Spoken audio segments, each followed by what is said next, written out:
नमस्कार, voter vote देख रहे हैं आप। मैं हूं राधिका राज। बिहार की सियासत में हर दिन लालू फैमिली की तरफ से एक नया अध्याय जोड़ दिया जाता है, जिससे माहौल और गर्मा जाता है। ताजा मामले पोस्टर वॉर का है, जिसमें तेज प्रताप यादव से पूछा गया कि आपके चुनावी पोस्टर पर आपके माता पिता की तस्वीर क्यों नहीं है, तो तेज प्रताप ने जवाब तो दिया, लेकिन इसी के जरिए तेजस्वी को लपेट दिया। इसी मुद्दे पर चर्चा के लिए हमारे साथ स्टूडियो में मौजूद है कैपिटल टीवी के executive editor Rajiv Singh ji. Sir, आपका बहुत बहुत स्वागत है। धन्यवाद। सर, ये लालू परिवार का पोस्टर विवाद क्या है और इसमें कैसे तेजस्वी यादव फंस गए हैं? देखिए, ये पोस्टर वार नहीं है, ये यादव वोटों का वार है एक तरह से देखा जाए तो।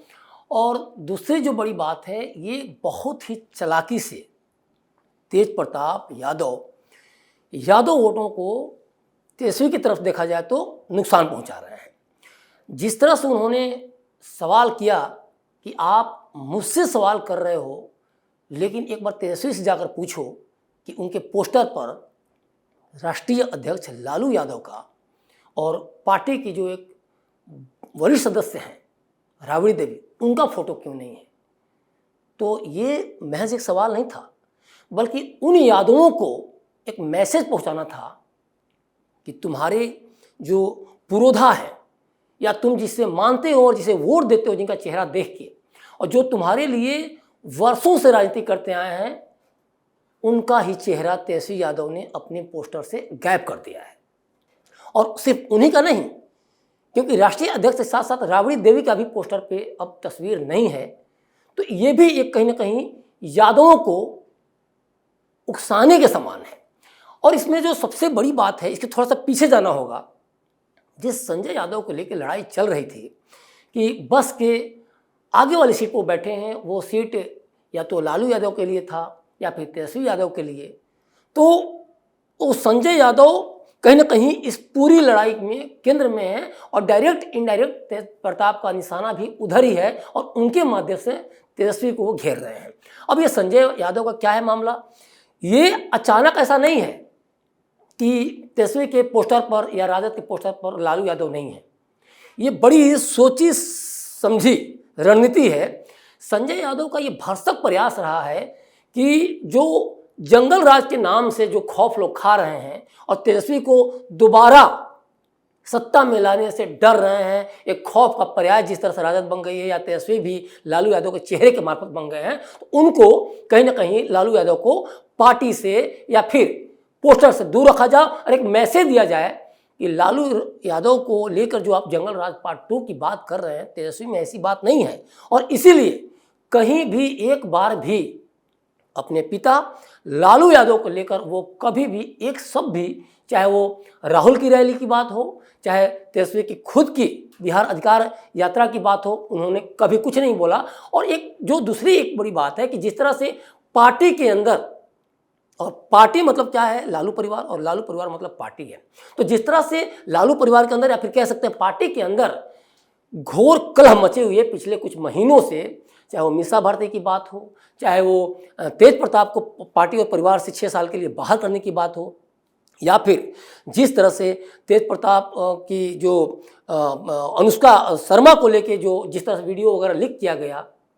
तो ये पूरी की पूरी साजिश कहीं ना कहीं थी। और इससे कहीं ना कहीं तेज प्रताप बिखरे हुए हैं। तो एक तरफ से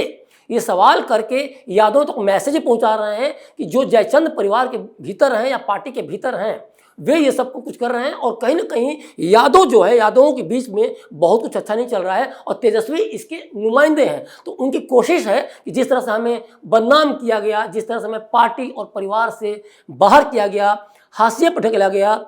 जिस तरह से हमें सन की या बहुत सारी उल्टी पुल्टी बातें कही गई, तो उसमें जितना अधिक से अधिक नुकसान पहुंचा सकते हैं राजद को या तेजस्वी को, वो नुकसान पहुंचाएं। और इसीलिए लगातार हमलावर हैं। और जबकि जब उनसे ये पूछा गया कि आपके पोस्टर पर क्यों नहीं है, तो उन्होंने बड़ा सटीक और बड़ा सदा हुआ एक शानदार राजनीतिक की तरह जवाब देते हैं। कहते हैं कि वो दूसरी पार्टी के राष्ट्रीय अध्यक्ष हैं, हमारी जनशक्ति जनता दल पर के पोस्टर पर आखिर लालू यादव का, जो कि राजद के राष्ट्रीय अध्यक्ष हैं, क्यों तस्वीर हो। तो क्योंकि ये कहीं ना कहीं पार्टी के नियमों के अनुसार संविधान के खिलाफ है। तो यहाँ ये अपने आप को जस्टिफाई तो कर लिए, लेकिन जैसे ही सवाल उन्होंने तेजस्वी की तरफ घुमाया बड़ी चालाकी से, तो ये तेजस्वी को यहाँ उन्होंने फंसा गए। दूसरी बात कि चूंकि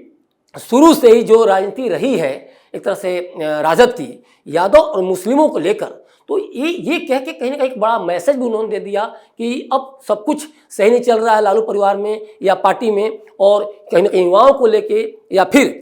जो 4 से 5% वोटों को नुकसान पहुंचा सकते हैं, उसके माध्यम से भी इन्होंने कहीं ना कहीं एक मैसेज डाल दिया कि ये चूंकि तेजस्वी यादव अपने पिता के ही ना हो सके, और पिता को ही जो आपके कहा जाए कि यादव के पुरोधा हैं, यादवों को एक सोशल जस्टिस नाम पे उन्होंने बहुत ही एक तरह से न्याय दिलाने की कोशिश की, और उनको ही अगर पोस्टर से बाहर कर दिया गया तो फिर वे किसी के नहीं हो सकते। और जब पार्टी को ही नहीं संभाल पा रहे हैं ठीक से, परिवार को ही नहीं संभाल पा रहे हैं, तो बिहार को क्या संभालेंगे। सर, 2 बाहुबली जो है जेल से बाहर निकले हैं, ये कितना ज्यादा नुकसान तेजस्वी को पहुंचा सकता है? देखिए, बढ़िया सवाल है, क्योंकि दोनों को दोनों यादव हैं और उनका अपने क्षेत्र में, चाहे वो नवादा की बात हो चाहे मधुबनी की बात हो, जबरदस्त दबदबा है। ये दोनों हैं, एक तो राजवल्लभ यादव हैं जिनका नवादा के यादवों के बीच में बहुत ही शानदार पहुंच है, और दूसरी है मधुबनी के गुलाब यादव। गुलाब यादव का पूरा परिवार ही एक तरह से देखा जाए तो राजनीति में है। इनकी जो बेटी हैं वो भी जिला परिषद की चेयरमैन हैं, और जो इनकी पत्नी हैं वो भी एक मतलब जिला पार्षद हैं। तो अच्छा, दूसरी एक चीज़ और भी है कि इसमें पिछली बार क्या हुआ कि वीआईपी के उस पर ही सीट पे ही वो इन्होंने लड़ने की मांग की थी। मैं इनके गुलाब यादव की बात कर रहा हूँ, तो इनको ये नहीं मिला तो फिर वो बीएसपी से लड़े, हालांकि वो हार गए, लेकिन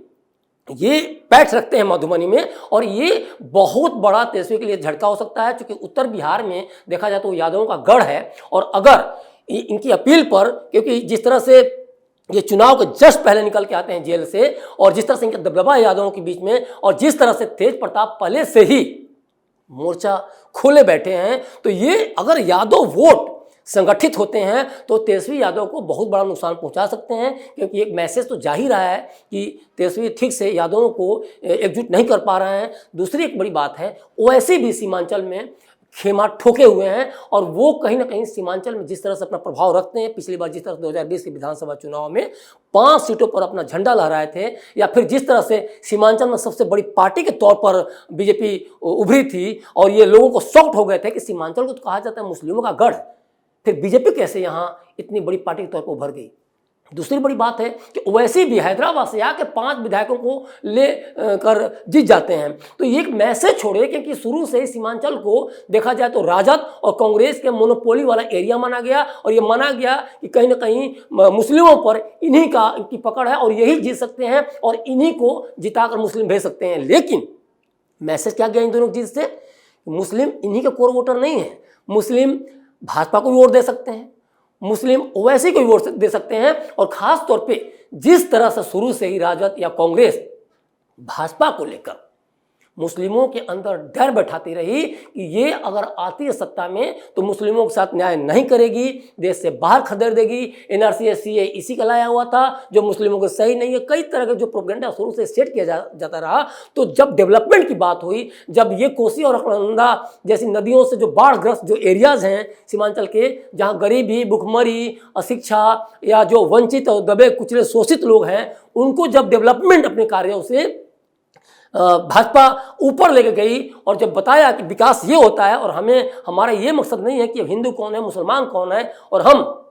सबके विकास और सबके साथ और सबके विश्वास में भरोसा रखते हैं, तो फिर इनको ये भरोसा हुआ कि अब हिंदू मुस्लिम करने से अच्छा है कि हम उस पार्टी को वोट दें जो हमारे विकास को, जो हमारे बच्चों को नौकरी दे, हमारे युवाओं को नौकरी दे, हमारी रक्षा करे। और इसलिए वो कहीं ना कहीं भाजपा को वोट दिया और सबसे बड़ी पार्टी के तौर पर उभार के लेके आए। देखिए, सीमांचल में 4 जिले बहुत महत्वपूर्ण हैं जो मुस्लिम वोटों के तौर पर देखा जाए तो, चाहे वो अररिया हो, चाहे वो पूर्णिया हो, चाहे वो कटिहार हो, चाहे वो किशनगंज हो, मुस्लिम वोट यहाँ है कम से कम 68-70% किशनगंज में है। इसके अलावा 45-46% या 39% और जिलों में भी है, और यहाँ 24 विधानसभा सीट है। और इसमें ओवैसी और भाजपा मिलकर अगर देखा जाए तो लगभग 13 सीटों पे हो गई है, 50% से अबव। तो ये एक मैसेज तो छोड़ ही दिए, ये बहुत बड़ा नुकसान है। दूसरी तरफ जब मैंने बताया कि राजबल्लभ यादव या फिर गुलाब यादव भी कहीं ना कहीं यादव वोटों के तौर पर नुकसान पहुंचाएंगे। और इसके बाद मुस्लिम वोटों की मैंने जो बात की तो सब मिला जुला कर लगभग 34-35%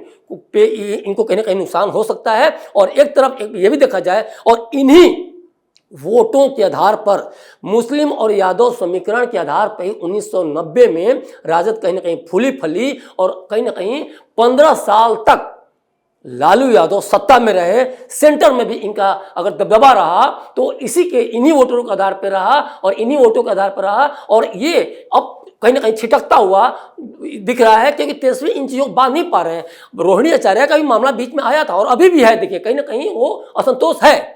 चाहे तेजस्वी आकर वो सफाई दें, चाहे रोहिणी आचार्य गलबैया करने लगे, लेकिन संतोष एक बार उभर गया तो लोगों का विश्वास इतना जमना आसान नहीं है क्योंकि कई वर्षों से समझ रहे थे कि लालू परिवार एकमत है। लेकिन जब बेटा ही बाहर हो गया परिवार से और पार्टी से, नई पार्टी बना ली, फिर रोहिणी आचार्य, फिर मीसा भारती का असंतोष है और ये है जो दिल्ली तरफ कुछ कर चुकी हैं, तो ये बताने के लिए काफ़ी है कि जो अगर बिहार का मुख्यमंत्री कोई बनता है तो कहीं ना कहीं ये बहुत बड़ा नुकसानदेह होगा क्योंकि जनता को आप नहीं बांध पाएंगे, अपने वोटर को ही नहीं बांध पाएंगे, तो बिहार में एक बहुत ही सफल मुख्यमंत्री नहीं हो सकते। और ऐसे में जबकि एनडीए के जो खास जो चेहरे हैं, सीएम फेस हैं नीतीश कुमार जी, जिस तरह सुशासन का जिस तरह से उन पर ठप्पा लगा हुआ है, जिस तरह से डेवलपमेंट कार्यों को लेकर उन्होंने अमलीजामा पहनाया है, चाहे महिलाओं की बात हो, 35% आरक्षण की बात हो, 50% पंचायतों में आरक्षण की बात हो, या फिर बच्चों को लेके छात्रवृत्ति की बात हो, तो ये डेवलपमेंट एक तरफ है और एक तरफ कहीं ना कहीं तेजस्वी का जंगल राज, पार्टी की लड़ाई, परिवार की लड़ाई, यादव वोटों की लड़ाई, मुस्लिम वोटों की लड़ाई। तो